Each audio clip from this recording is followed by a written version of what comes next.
Hello अध्यक्ष जी। जुगल भाई, हाँ जुगल भाई, जुगल बोलिए। हाँ जुगल भाई, इसमें एक चीज मैं ये और बता रहा हूँ।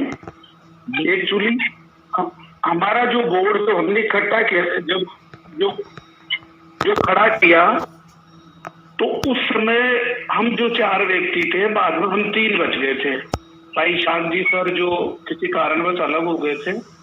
तो ये ऐसी कोई छोटी मोटी चीजें आ जाती है, ये कोई ऐसा मतभेद नहीं होता है। ये हमारे क्या एक तरह से हम इसको परिवार मानते हैं, और परिवार के अंदर देखो जो ये छोटी मोटी चीजें ऐसी कभी कभी हो जाती है, उनको हम स्वयं आपसी में हम सुलझ लेते हैं, और सुलझ के हमारा इसका समाधान, इसमें कोई समय हम बर्बाद नहीं करते। भाई हम कभी हमारे बोर्ड में आज लगभग हम 10-11 साल की यात्रा कर चुके हैं, कभी हमारे बोर्ड में ऐसा कभी नहीं हुआ कि कोई मतलब कोई किसी से भाई नाराज होके बैठ गया या कुछ हो गया। ये छोटे मोटे मामले होते हैं, इनको हम आपसी में सुलझ लेते हैं। कितना भी बड़ा परिवार हो या छोटा परिवार हो, ये छोटी मोटी चीजें होती रहती है। ये छोटी मोटी चीजें होती रहना चाहिए, ऐसी कोई दिक्कत वाली बात नहीं होती है। बाकी हम आपसी में इसको बहुत तन मन धन से हम इसको अपना परिवार मानते हैं, इसको अपना संगठन मानते हैं। तो इस वजह से हम करते, कई बार हम इस वजह से दुखी हो जाते हैं भाई। अब उस समय हम ये थे, कुछ पारिवारिक स्थितियां होती है, कुछ पारिवारिक स्थितियों में क्या होता है कि कई चीजें होती है कि आप लोग जानते हो कि नॉर्मल व्यक्ति को परिवार को संभालने में दिक्कत आती है तो ब्लाइंड को कुछ ज्यादा आती है। एकल परिवार होते हैं, बच्चों की कुछ समस्या होती, तो उस समय जैसे टाइम नहीं दे पाते। मैं अपनी खुद की घटना बताऊं, अभी जब लॉरेंस वेव में जब टूर्नामेंट हो रहा था, मेरे बच्चे मिसेज वगैरह की तबीयत खराब कैसा था, तो मुझे उस समय बहुत, मैं अपने घर से परेशान था, प्लस उधर जब मेरे साथी लोग खेल रहे थे मैंने टाइम नहीं दे पाया। तो फिर उस समय अपने आप को एक कुंठा होती है, अपने आप को ऐसा लगता है अपन इतने बड़े पद पर रहकर अपन कुछ कर नहीं पा रहे। इससे बढ़िया अपनी, हम ये नाराजगी नहीं दिखाते, हम संगठन के प्रति वफादारी दिखाते हैं कि हमारी जगह कोई ऐसा व्यक्ति आए जो वो काम करे और वो ऊपर हो जाए और हम नीचे हो जाए। हम कभी किसी ने हमारे बोर्ड से ऐसा नहीं कहा भाई हम रिटायर होकर अलग हो जाए या हम बाहर जाएंगे, हम ऐसे रहेंगे। हम ये चाहते कि हमारे पद पर कोई बेस्ट हो जाए तो वो अच्छा कार्य करे, हम थोड़ा नीचे हो जाए, ऐसी बात है। बाकी हमारा परिवार बहुत बहुत ही शानदार परिवार है। हम एक दूसरे के अंदर हम अपना बहुत बड़ा भरोसा रखते हैं, और इसीलिए आज जितने भी राजस्थान के संगठन है उस संगठनों में सबसे बढ़िया संगठन हमारा संगठन चल रहा है, ये बात मैं कह सकता हूँ। आपके मैं संतुष्ट हूँ और हमारे श्रोता भी शायद संतुष्ट हो गए होंगे। लेकिन मैं लास्ट सवाल एक पूछना चाहता हूँ, उसके बाद मेरी सहयोगी कीर्ति आपसे गर्ल्स क्रिकेट के बारे में, गर्ल्स के बारे में पूछेगी। लेकिन मेरा लास्ट सवाल ये रहेगा कि इस युवा कार्यकारिणी में मुझे शायद राजेंद्र साहू सबसे युवा लगता है, तो मैं राजेंद्र साहू से एक सवाल पूछना चाहता हूँ। राजेंद्र साहू बताएंगे वो सवाल। राजेंद्र साहू, मैं जानना चाहता हूँ कि आपके अध्यक्ष ने और आपके अध्यक्ष वो महासचिव साहब ने जो बात कही है, क्या आप मानते हैं कि हमको सबको बराबर समझते हैं और हमारी क्रिकेट बोर्ड हमको सबको साथ लेके चलता है? ये आपको लगता है कहीं ना कहीं घुटन महसूस होती है? क्योंकि कल एक सवाल आया था अजय का कि आप जूनियर खिलाड़ियों को दबाते हैं, आप कैसा करते हैं, तो क्या आप अपने संगठन में भी ऐसा महसूस करते हैं, नहीं करते हैं? राजेंद्र साहू।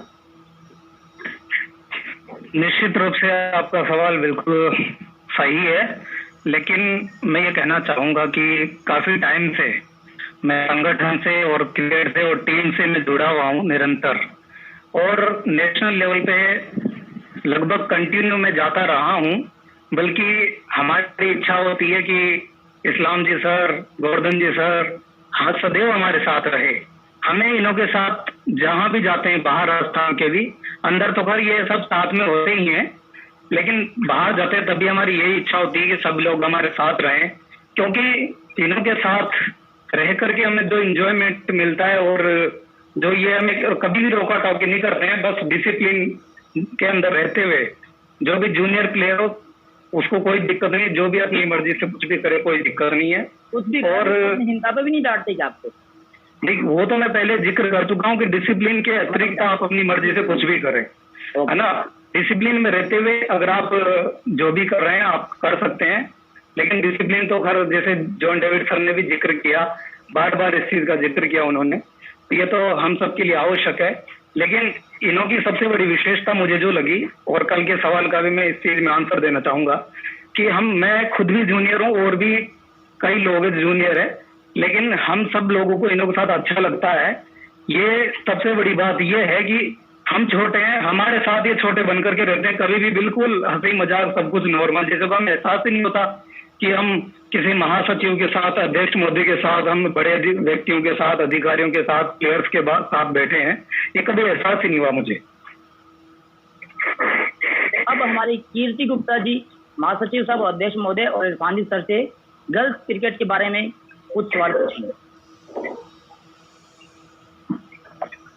जय श्री कृष्णा, जय सलाम करती हूँ, भाई गुरु अल्लाह ईशा ईश्वर का नाम भजती हूँ, झुककर आपको प्रणाम, सत श्री अकाल, हैप्पी बर्थडे, ग्रेट डे, मालिकुम सलाम करती हूँ।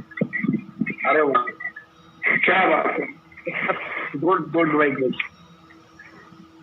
तो सर मेरा फर्स्ट क्वेश्चन जो है वो आरसीबी की जो हिस्ट्री है उसको लेकर है कि आरसीबी जो फर्स्ट टाइम जो क्रिकेट बॉयज की जो क्रिकेट टीम तैयार की थी उस टीम के प्लेयर कौन थे, और आपकी जो फर्स्ट बॉयज की जो फर्स्ट क्रिकेट टीम थी उस टीम के कैप्टन कौन थे, और आप उस टीम को लेकर फर्स्ट टाइम आप कहाँ थे। सर ये मेरा एक क्वेश्चन आरसीबी की हिस्ट्री को लेकर है।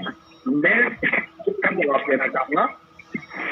एक्चुअली हम जो है 2011 में क्रिकेट की, हालांकि सब खेल पाकिस्तान नेशनल बहुत पहले से रहे थे, लेकिन 2011 में हम मुंबई गए थे, मुंबई, और अध्यक्ष महोदय तो उस समय कप्तान अध्यक्ष महोदय खुद प्लेयर गए थे, तो इनका बड़कपन है, लेकिन एज ए कैप्टन मुझे भेजा था इन्होंने जो टीम लेकर। उसके जो कोच थे वो भाई शाह, और जो मैनेजर थे, अरे कोच अशद बिहारी थे और मैनेजर भाई शाह मोहम्मद जी थे। तो ये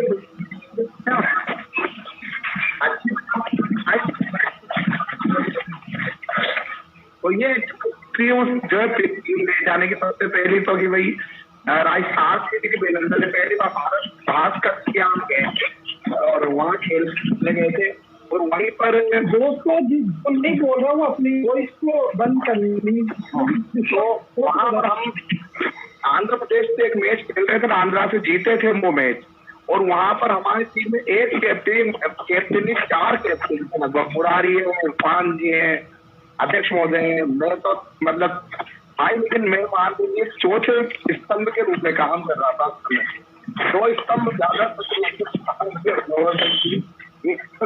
तो इस पर वहां पे काफी चर्चा करेंगे। आप अपना भी नेक्स्ट सवाल पूछिए।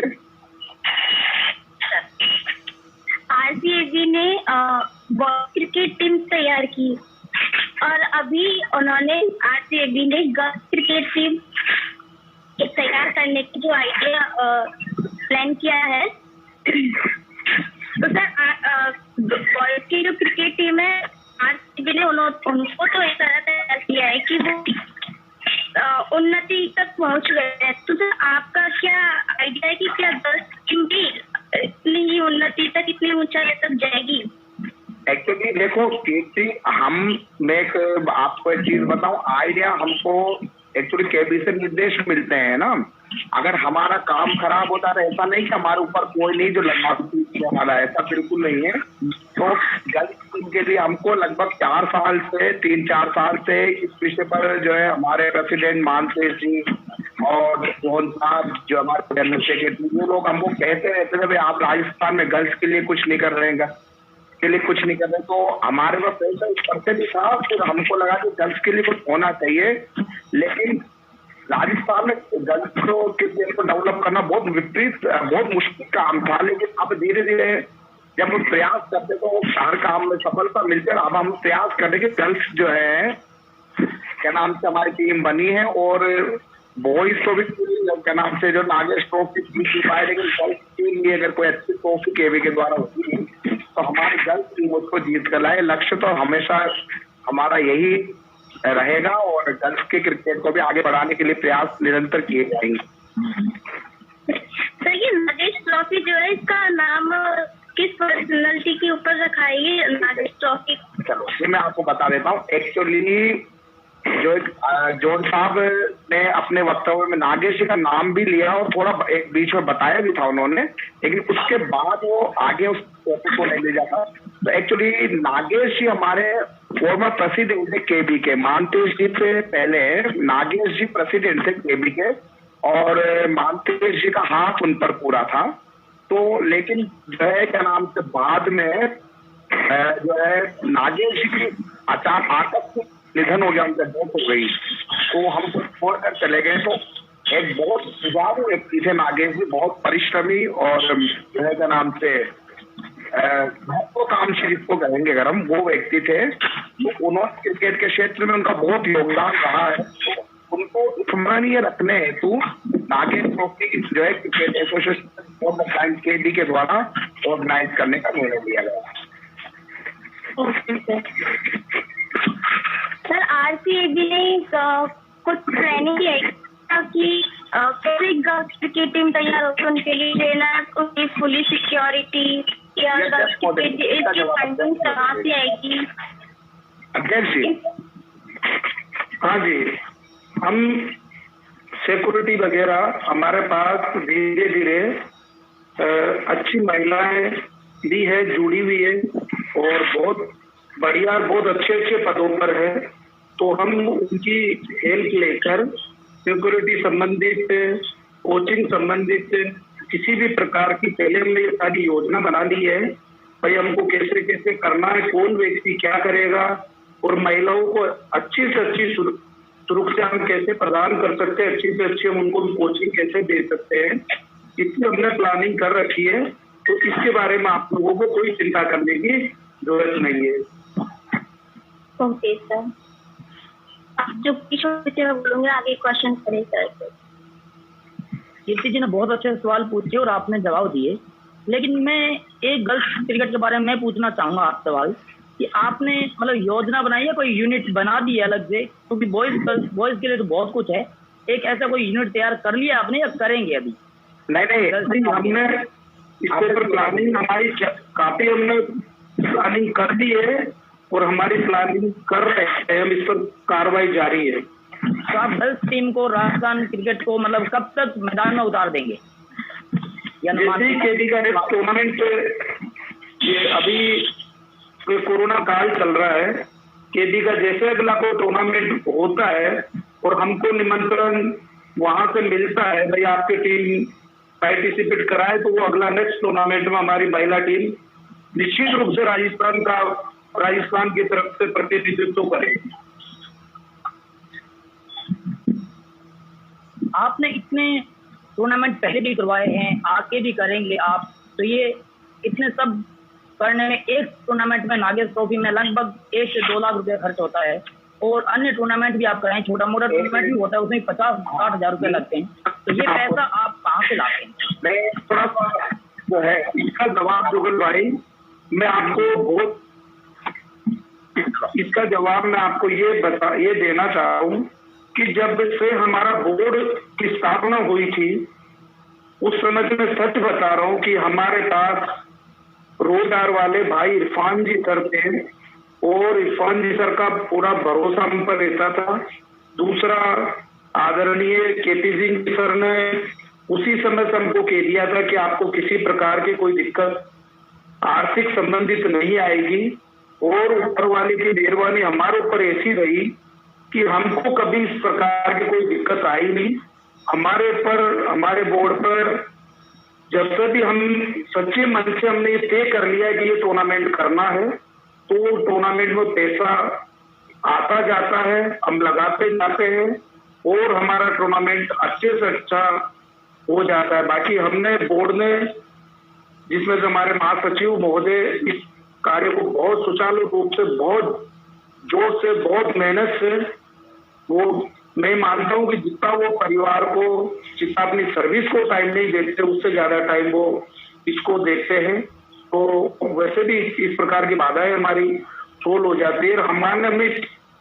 हमने मैं आपको सच बता रहा हूँ इस मंच के माध्यम से कि राजस्थान क्रिकेट बोर्ड को जब खड़ा किया था, आर्थिक संबंधी दिक्कत आती थी।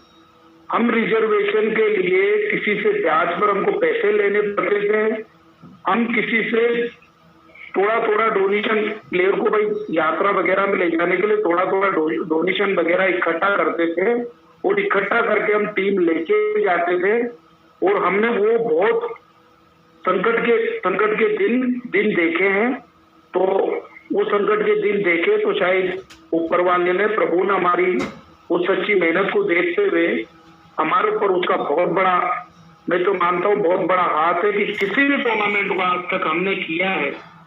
तो ये मेरे दोनों मेरे साथी भाई इरफान जी, भाई इस्लाम जी है। मैं इस मंच के माध्यम से बता रहा हूँ कि जो भी टूर्नामेंट हमने जो तय कर लिया ये टूर्नामेंट करना है, तो कभी हमको इस में आप कभी कोई दिक्कत न तो आई। और चाहे ज्यादा भी मैं प्रभु से प्रार्थना करता हूँ, कुछ युवा जो जोश वाले जो हमारे साथ जो जुड़े हैं, आजम जी है, जुगल जी है, ऐसे कई जो लोग हैं। तो अब हमको वो चिंता नहीं है पहले वाली। पहले भी हमको, जब हम पहले भी इस परेशानी में नहीं फंसे थे तो आगे हमारे साथ, तो पहले तो हम 3-4 थे, अब तो बहुत सारे हो गए। तो इसलिए कोई दिक्कत इस प्रकार की हमको आज तक नहीं आई है और ना आएगी। तो अब मैं अगला सवाल करने से पहले मैं ये चाहता हूँ कि इस मंच पे जो भी श्रोता जुड़ा हुआ है वो राजस्थान ब्लाइंड क्रिकेट बोर्ड से अपना सवाल पूछ सकते हैं। जो भी इस मंच के सदस्य जुड़े हुए हैं कोई भी अपना सवाल पूछ सकते हैं।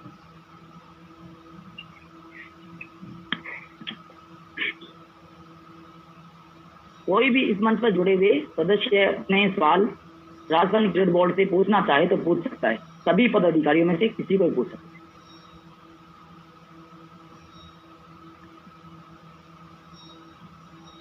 कोई पूछना चाहता है, युवा खिलाड़ी या कोई पदाधिकारी हो, नॉर्मल पर्सन, कोई भी पूछ सकता है। अगर किसी के मन में कोई सवाल हो तो पूछ सकता है। चलो जुगल भाई, चलो कोई नहीं पूछना चाहता, यानी कि आपके जवाब से सारे संतुष्ट है, इसका मतलब मैं ये मानता हूँ। जब अगला सवाल है, जब तक थोड़ा सा मैं हमारी जो फंडिंग की बात है उस पर क्या कर लेता हूँ, श्रोताओं को थोड़ा और जानकारी मिल जाएगी। जी बिल्कुल बिल्कुल जान लीजिए, नहीं तो सवाल और तो आएंगे नहीं, क्योंकि सब लगभग नहीं, अगर सवाल आ जाएगा तो मैं रुक जाऊंगा और जी श्रोता को हम प्राथमिकता दे देंगे।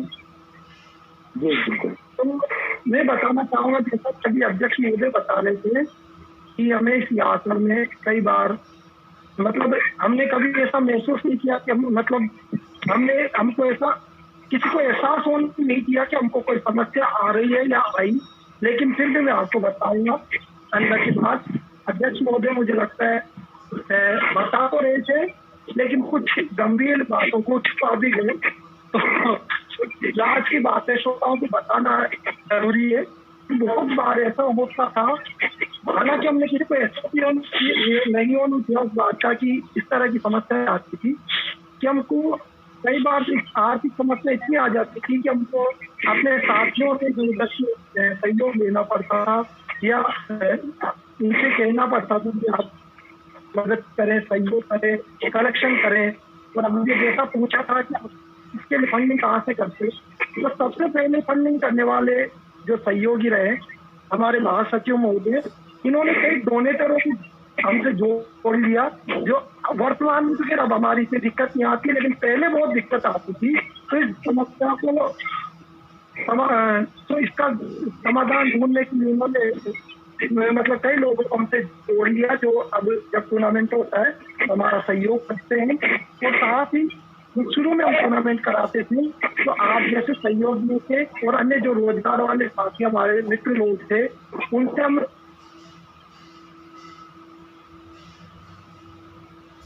उससे जुटाते थे। तो इस तरह से हम फंडिंग की व्यवस्था करते थे।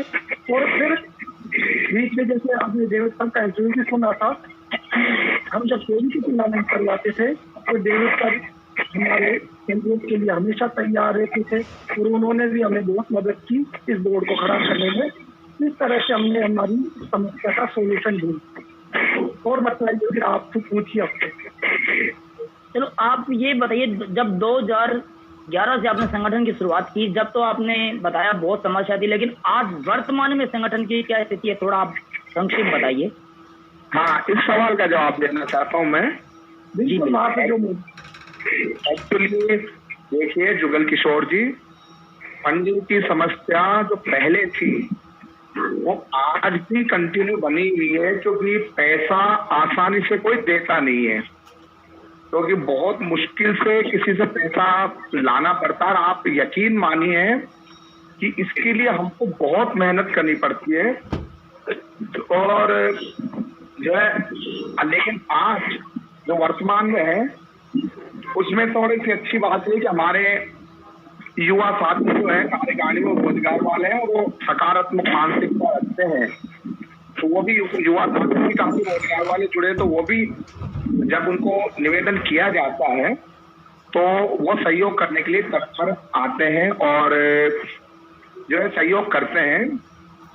बाकी आपको मैं एक चीज बताना चाहता हूँ इस मंच के माध्यम से, आज भी जो है क्या नाम से Rajasthan cricket association for the blind, जो इसका कार्यालय हमारा अजमेर में चल रहा है, और उसको क्योंकि हमारे पास काम इतना है कि जो है हम उसको पहले तो क्या होता था कि मैं वहां रहता था तो मेरे मकान में एक पर्सनल एक अलग से रूम था, उसको मैं घर चला रखा था।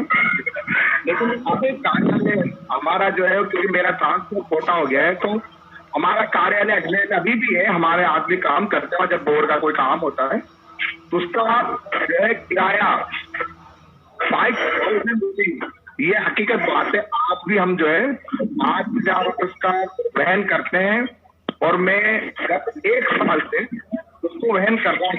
लेकिन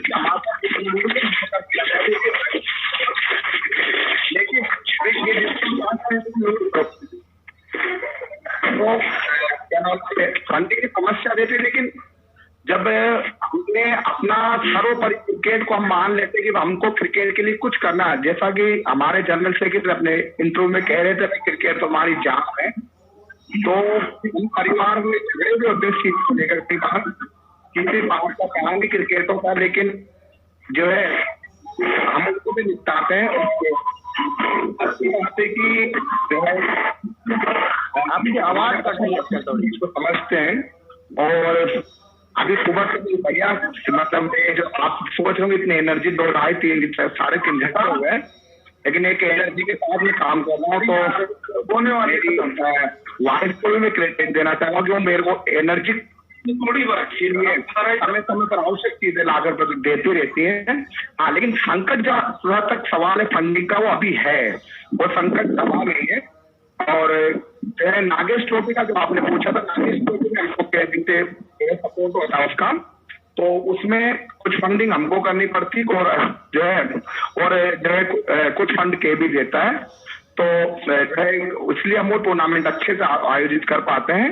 हाँ, हालांकि उसके बाद भी हमने अच्छे टूर्नामेंट आयोजित किए अपने लेवल पर भी, लेकिन हाँ हमको फिर भी केबी के प्रोटोकॉल को पूरा करना पड़ता है। अगर आप केबी के मतलब केबी से के जो टूर्नामेंट नागेश ट्रॉफी केबी का टूर्नामेंट है, तो उसके अतिरिक्त कोई टूर्नामेंट आप करें, जैसे स्टेट सीरीज कर रहे हैं, तो भी हमको उसके लिए केबी से परमिशन लेनी पड़ती है, और केबी जो प्रोटोकॉल हमें बताती है उसको पूरा करता है। ऐसा नहीं कि हम अगर दूसरी टीम को बुला रहे हैं केबी का टूर्नामेंट वो नहीं है, मतलब तो हम जो है बिना केबी के प्रोटोकॉल के उस टूर्नामेंट को कर लें, कुछ भी फैसिलिटी दे दें, ऐसा नहीं होता है। केबी का प्रोटोकॉल होता है और उसको पूर्ण करने के लिए हमको अच्छी फैसिलिटी देनी पड़ती है। तो लेकिन हम लोग मेहनत करते हैं, हमारे और भी जो है का इरफान जी, गोवर्धन जी, हम सब लोग फंडिंग के लिए आज भी हमारे पास संकट है, ऐसी बात नहीं है। लेकिन अब संकट तो जिंदगी में चलेंगे, लेकिन उसको बाधा नहीं मानते हैं हम, और अब इसके लिए जो प्रयास अभी तो शुरू किए हैं और निरंतर आगे बढ़ेंगे, और हमारे जो प्लेयर्स को अच्छे से अच्छी सुविधा मिले, उसमें फंड की कोई बाधा नहीं आए, ऐसे प्रयास सबको करना चाहिए ताकि बोर्ड पर भार नहीं पड़े। आगे हम अपना सवाल कंटिन्यू करेंगे। मेरा अगला सवाल ये रहेगा कि ठीक है, आपने अपना जो कुछ कर सकते हैं, लेकिन मैं जानना चाहता हूँ कि आज वर्तमान में आपके क्रिकेट बोर्ड के पास मतलब खिलाड़ियों के संबंधित कितना क्या सामान उपलब्ध है, बैट वगैरह सब। आप जिस प्रकार, जैसे अभी मैंने डेविड जॉन्स सर का इंटरव्यू सुना तो उन्होंने कहा मैं 27,000 के बैट ला के दिए वर्ल्ड कप के लिए। तो आप मतलब कितने महंगे बैट खिलाड़ियों को ला के दिए हैं और किस प्रकार आप सुविधा दे रहे हैं? हमारे पास बैट बहुत है और ये तो हमारे प्लेयर खुद जानते हैं कि क्रिकेट बैट बहुत है, लेकिन अभी इस साल हमने जो है डेविड सर से भी सलाह की थी कि हमारे पास बैट हैं, अच्छे हैं, लेकिन हमको उससे भी अच्छी क्वालिटी के बैट जो है अभी परचेज करने, जो बैट लगभग 5 से 6-7 हजार तक का एक बैट आता है, तो वो बैट हमारे पास अभी बहुत कम है, उस मात्रा में नहीं जितनी संख्या में होनी चाहिए। बाकी जो सिंपल जो बैट हैं अच्छे, जिनसे पहले लोग खेला करते थे, आजकल हर बोर्ड धीरे धीरे सक्षम हो रहा है, तो वैसे बैट भी हम परचेज कर रहे हैं। और नेक्स्ट जो नागेश ट्रॉफी में होगी उसमें हमारे प्लेयर्स को बैट की प्रॉब्लम नहीं आएगी कि हमारे पास जो है बैट अच्छी क्वालिटी के नहीं है, ये समस्या नहीं रहेगी। बाकी आज की तारीख में भी हमारे पास कम से कम 2 या 3 लाख का क्रिकेट का सामान अभी भी अवेलेबल है।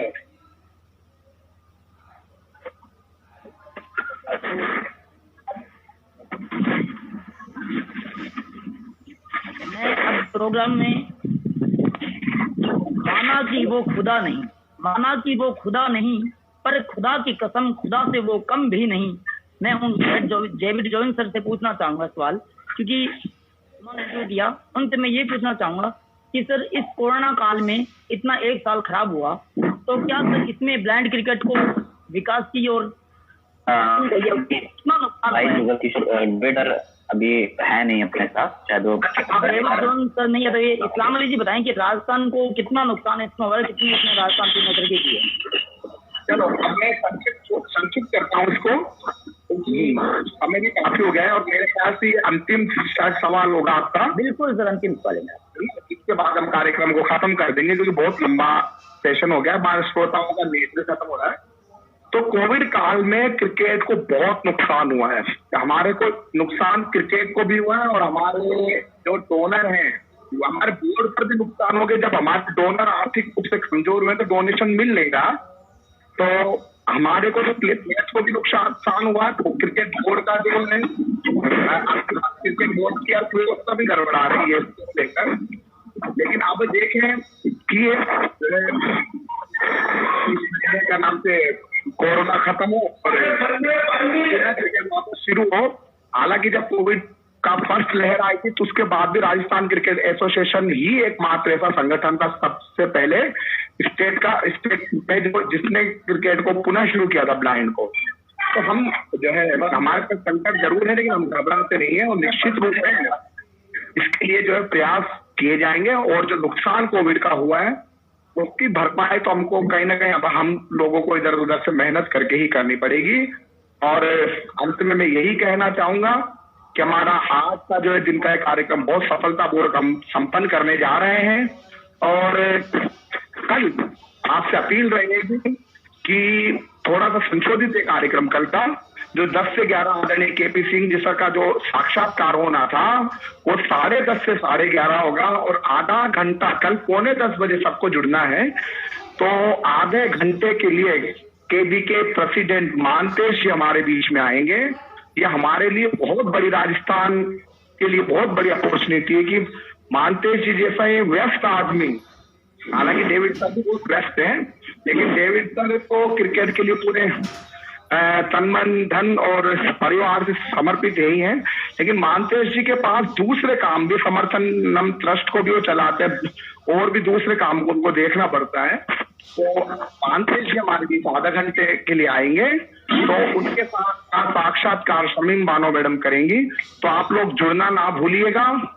और जो है कल ठीक 10 बजे से हमारा नया सेशन शुरू होगा। उसके बाद 10:30 बजे तक वो चलेगा। 10:30 से 11:30 कृष्णपाल जी सिंह का सर का साक्षात्कार होगा। और फिर जो है राजस्थान की प्रमुख हस्तियां जो है सेशन है हमारे कीर्ति का, वो होगा और उसके बाद फिर हमारी क्लोजिंग होगी। जो सूचना होगी सब वो प्रेषित कर दी जाएगी आपको उचित माध्यमों से। तब तक कि मैं इस सेशन को अब हम संपन्न करते हैं। मैं अध्यक्ष महोदय से निवेदन करूंगा कि संक्षिप्त उद्बोधन में इस कार्यक्रम को समाप्त करने की घोषणा करें। अध्यक्ष जी। हेलो, आवाज आ रही है? आज का प्रोग्राम हमारा बहुत ही अच्छा रहा। आदरणीय डेविड सर, अर्पण जी सर, महासचिव भाई इस्लाम, इरफान जी सर, इन सब की मदद से और जो भी मतलब मुझसे बड़े हैं वो सब लोग जुड़े, उन्होंने सपोर्ट किया। आप सबका बहुत बहुत धन्यवाद करता हूँ। तो उम्मीद करता हूँ कि आज से भी ज्यादा कल आप इसमें पुनः जुड़े और जुड़कर जो हमारा प्रोग्राम है, जो हम एक छेड़े इसको सफल बनाने की आप सब कोशिश करें, हमारा साथ दें। इन्हीं शब्दों के साथ मैं आज के दिन की समापन की घोषणा करता हूँ। जय हिंद, जय संगठन। चलो ठीक है दोस्तों, चलते हैं। आगे में बता दीजिए आज अधिक से अधिक पार्टिसिपेंट हैं।